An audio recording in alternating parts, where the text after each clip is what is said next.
पूस का महीना था। सर्दी अपने पूरे शबाब पर थी। रात जैसे बर्फ बनकर धरती पर उतर आई हो।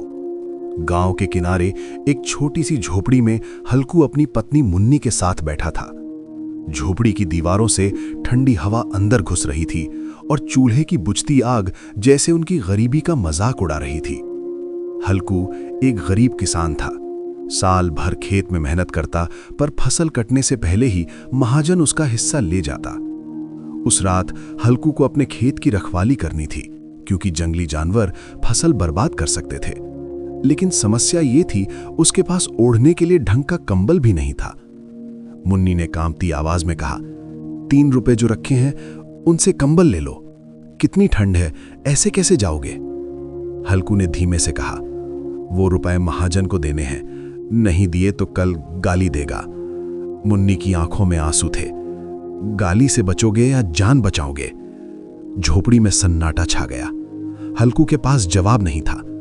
आखिरकार उसने रुपए महाजन को दे दिए और उस कड़कड़ाती रात में बिना कंबल खेत की ओर चल पड़ा। आसमान में चांद ठंडा और बेरहम था।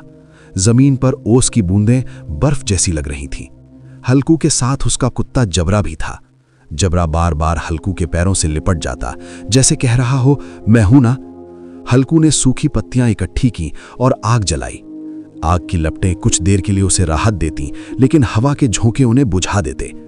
ठंड उसकी हड्डियों तक उतर चुकी थी। वो घुटनों में सिर डालकर बैठ गया। जबरा उसके पास गोल होकर लेट गया। रात बढ़ती गई, सर्दी और तीखी होती गई। हल्कू के दांत किटकिटाने लगे, हाथ सुन्न होने लगे। उसने खुद से कहा, कितनी लंबी है ये रात। तभी खेत में कुछ हलचल हुई। नील गायों का झुंड फसल की ओर बढ़ रहा था। जबरा भौंका, पर हल्कू उठ नहीं पाया। उसने कोशिश की, पर ठंड ने उसके शरीर को जैसे जकड़ लिया था। उसने आग की बुझती राख में हाथ डाले, थोड़ी सी गर्मी पाई और फिर धीरे से बोला, जाने दो। नील गायें खेत में घुस गईं, फसल चरने लगी। हल्कू दूर बैठा रहा। उसकी आंखों में आंसू नहीं थे, बस थकान थी और एक अजीब सी शांति। उसने सोचा, अब कम से कम हर रात यहां नहीं आना पड़ेगा। उसके भीतर एक अजीब सी राहत थी। गरीबी ने उससे उसकी मेहनत छीन ली थी, लेकिन उस रात उसने ठंड से लड़ना छोड़ दिया था।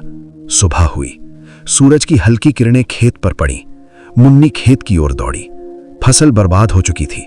वो गुस्से से बोली, तुम सोते रहे, सब कुछ खत्म हो गया।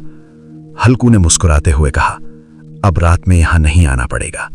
उस मुस्कुराहट में दर्द भी था, थकान भी, और एक टूटा हुआ आत्मसम्मान भी।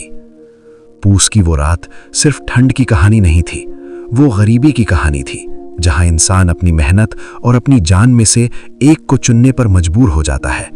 सर्दी हर साल आती है, लेकिन कुछ लोगों की जिंदगी में पूस कभी खत्म नहीं होती।